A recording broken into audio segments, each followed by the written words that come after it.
हर्षकिरण news बातमीपत्रात आपलं स्वागत आहे। लोकसभा सार्वत्रिक निवडणूक 2024 23 भिवंडी लोकसभा मतदारसंघाचे महाविकास आघाडीचे उमेदवार सुरेश उर्फ बाळ्यामामा म्हात्रे यांचा निवडणूक प्रचार दौरा दिनांक 28/4/2024 रोजी शहापूर येथे पार पडला। त्यावेळी सुरेश उर्फ बाळ्यामामा म्हात्रे यांनी छत्रपती शिवाजी महाराज यांच्या पुतळ्यास पुष्पहार अर्पण करून भारतरत्न डॉक्टर बाबासाहेब आंबेडकर स्मारकास पुष्पहार अर्पण करून संत कृपा लॉन्स खर्डी येथे कार्यकर्ता मेळाव्यात बोलताना सुरेश उर्फ बाळ्यामामा म्हात्रे यांनी कपिल पाटलांवर निशाणा साधला की खासदार बोलतात की 30,000 ते 35,000 करोड रुपये विकास कामांना दिले, तर मागील 10 वर्षापासूनचे जे प्रश्न आहेत ते तसेच रखडले कसे? खरोखरच 1,000 करोड रुपये दिले असते तरी अनेक प्रश्न सुटले असते, असाही टोला लगावला। सत्ताधारी हे धर्माच्या जातीच्या नावाने राजकारण करतात, तसेच जातीचे तेढ निर्माण करतात, त्यामुळे अराजकता माजली आहे। लोकशाही राहिली नाही तर हुकुमशाही चालू आहे। ती हुकुमशाही संपवण्यासाठी देशाला आणि संविधान वाचवण्यासाठी महाविकास आघाडीचे उमेदवार म्हणून मला स्वतः तुतारी वाजवणारा माणूस या निशाणीवर सर्वांनी मतदान करा, अशी आवर्त भावनिक आव्हान केले।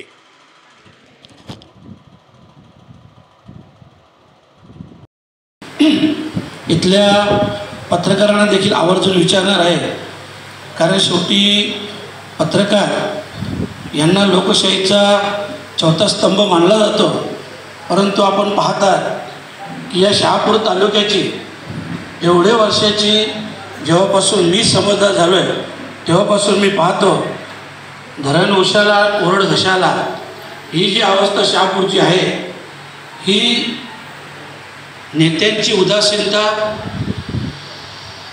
कुठलंही काम न करण्याची इच्छाशक्ती, तसेच आपण पाहिलं असेल की इथं मगाशी मी एका गावात गेलो होतो, त्यांनी सांगितलं की आमच्याकडं ॲक्च्युली रोजगाराचा काही साधनच नाही। खरं म्हटलं तर इथं खूप मोठी MIDC आहे, परंतु ती देखील ढबघाईला आलेली आहे। तर ती MIDC पूर्ववत करण्यासाठी तशा प्रकारचं खासदार बोलतात 25,000, 30,000, 33,000 करोड, मला वाटतं 1,000 करोडचं जरी पॅकेज दिलं असतं तरी ही MIDC चांगल्या अवस्थेत असते आणि इथलेच हजारो तरुण तिथं काम करत असते। कुठल्याही प्रकारचं 5-10 वर्षात काम न करणारे निष्क्रिय असे खासदार आहेत। आपण पाहतात पावलोपावली जे 10 वर्षापूर्वी प्रश्न होते, आजही तेच प्रश्न करून उपस्थित आहेत, परंतु कधी कुणी आपणही पत्रकार बंधू देखील नाही आणि आपणही नाही की या खासदारांना कधी जाबच विचारत नाही किंवा 10 वर्ष खासदार 3 वर्ष मंत्री, एवढ्या वर्षाच्या कालावधीत आपण एक पाण्याचा प्रश्न सोडवू शकले नाही, आपण इथल्या रोजगारीचा प्रश्न सोडवू शकले नाही, शहापूरच्या MIDCचा प्रश्न सोडवू शकले नाही, शहापूरच्या रस्त्यांची दुरावस्था पाहिली असेल, एकंदरीत जेही प्रश्न आहेत सगळेच प्रश्न इथं करून उपस्थित आहेत। खरं म्हटलं तर शेती हा इथला खूप मोठा व्यवसाय आहे, परंतु शेतीला देखील हमी भाव मिळत नसल्यामुळं ती देखील आज संकटात धोक्यात आलेली आहे।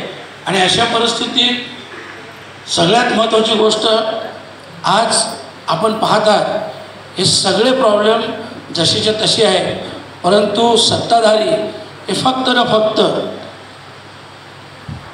धर्माच्या आधारावर, जातीच्या आधारावर आपसात मतभेद करून, गावागावात भावाभावात मतभेद करून फक्त मतं मागत आहेत।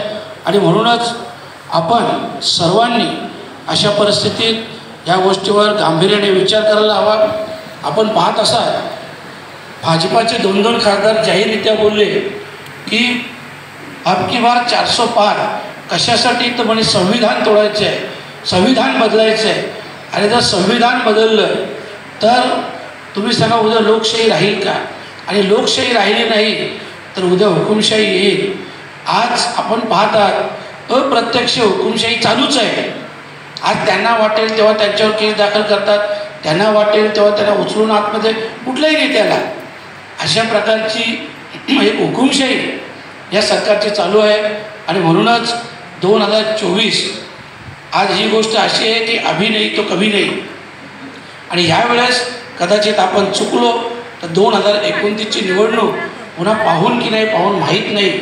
आणि म्हणून आपल्यासाठी, आपल्या देशाला वाचवण्यासाठी, संविधान वाचवण्यासाठी आपण सर्वांनी महाविकास आघाडीच्या उमेदवाराला, अर्थातच मला निशाणी तुतारी फुंकणारा माणूस ही निशाणी असून या निशाणीवर आपण सर्वांनी जास्तीत जास्त मतदान करून जास्तीत जास्त मताने निवडून द्यावं आणि द्याल अशा प्रकारची अपेक्षा व्यक्त करतो. रजा घेतो. धन्यवाद. जय हिंद, जय महाराष्ट्र, जय महाविकास आघाडी.